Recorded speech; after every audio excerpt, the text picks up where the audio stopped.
Hello বন্ধুরা, এর আগে তোমাদের কাছে আমরা ওলের ভুঁইটা দেখিয়েছিলাম যে ওলের ছোট ছোট এই যে এরকম ছোট ছোট সব শিঙের মতন হয়ে বের হয়েছিল। এখন দেখতে পাচ্ছ জাস্ট 10 থেকে 15 দিনের মধ্যে সব প্রত্যেকটা গাছ ফুটে গেছে। তো এই যে বৃষ্টি হয়েছিল এর কারণে, আর তাছাড়া আমাদের এখানে একটা সার আলাদা একটা স্প্রে করা বিষ পাওয়া যায়, যেটাতে আরও খুব তাড়াতাড়ি গাছের তারা ফুটে পড়ে। দেখতে পাচ্ছ এই যে খুবই তাড়াতাড়ি কীভাবে ফুটছে এগুলো। হ্যাঁ, তো এগুলো সব ফুটে গেছে। আর তাছাড়াও যদি তোমরা এই চারা, হ্যাঁ, এত বড় খুবই তাড়াতাড়ি ফুটবে না, ফুটার দুটো নিয়ম থাকে। এটা হচ্ছে মেঘের বৃষ্টি যখন হয়, মেঘে যখন পানি হয় সেই সময় তারা খুবই তাড়াতাড়ি ফুটে। আর 2 নম্বর হচ্ছে এই যে এইটাতে দেখতে পাবা এই যে দুটো দুটো গাছ একসাথে বের হচ্ছে না, তার মধ্যে ছোটোটা যেটা চিকন ছোট হবে সেটা কেটে দিতে হবে। সেটা যদি কেটে দেওয়া হয় তাহলে খুবই তাড়াতাড়ি বড় হবে, খুবই তাড়াতাড়ি লম্বা হবে। আর যদি তোমরা ওল যদি তাছাড়া যদি তোমরা ভাবো যে ওল মূলটা করবে, যেটাতে আমরা বলছি এরকম এই একটা ওল 9 কেজি 10 কেজি করে হবে।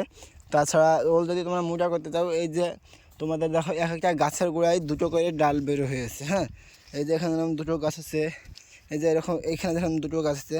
তার মধ্যে সব মানে যে চিকন গাছটা আছে এই চিকন গাছটা কেটে ফেলবে, বুঝলে? এই যে এখানে দেখুন 4টে গাছ আছে, 4টে। তার মধ্যে চিকন গাছগুলো কেটে ফেলবে। চিকন গাছগুলো কেটে ফেলার পরে এই যে যখন বাড়বে তার পাশ দিয়ে একটা গাছ বের হবে, আর একটা গাছ হবে। এই যে এরকম এগুলো দেখুন 3 থেকে 4টে করে দুটো করে গাছ আছে। এই গাছগুলো সব কেটে ফেলবে।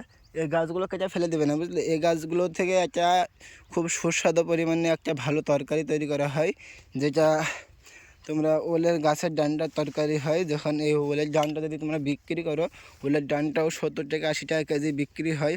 সেজন্য বলছি অবশ্যই এই ডান্ডাগুলো কেটে ফেলবে না। যদি কেউ ভাবো বিক্রি করব, তাহলে অবশ্যই তোমরা কেটে নিজে বেচবে কোনো হাটে বা বাজারে। আর যদি ভাবো যে তরকারি খাবো, তাহলে অবশ্যই তোমরা আমাকে কমেন্টে, যদি তরকারি যদি কেউ করতে না জানো তাহলে অবশ্যই আমাকে কমেন্টে বলবে। আমাদের বাড়িতে যে তরকারি যে তৈরি করা হয় সেটা আমরা রেসিপি তোমাদেরকে অবশ্যই পাঠিয়ে দেবো।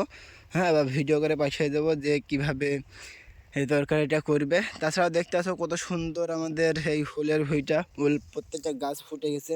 তাই তোমাদেরকেও বলবো অবশ্যই বন্ধুরা তোমরা, হ্যাঁ, তোমরা হয়তো এটা বলছিলাম যে এই গাছের সব মানে ওল বেশি মোটা কীভাবে করবে।